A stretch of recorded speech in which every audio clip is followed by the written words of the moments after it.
Hi, I'm Gene Luen Yang. I'm a comic book writer. I write Superman comics, among other things.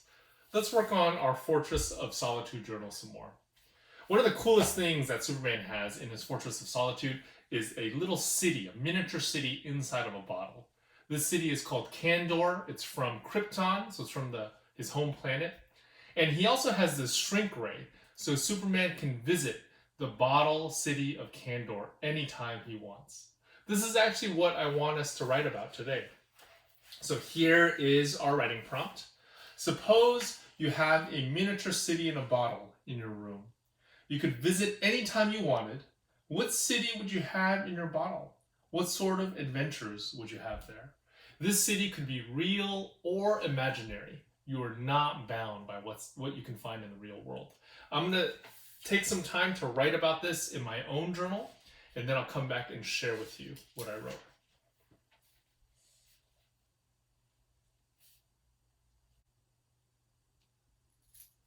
Let me share with you what I wrote. If I could have a city in a bottle in my room, I would have the Guardian City on the planet Oa. This is the headquarters of the Green Lantern Corps. Aliens from different planets all over the universe live there and train to become the best Green Lanterns they can be. When I visit, I would hang out with different aliens and try different kinds of alien food. I'd also try using a Green Lantern ring to make a giant green water slide. So as you can see from what I wrote, you don't have to stick to real life when you are working on your journal entries. You can have imaginary settings if you want. I hope you'll give this a try.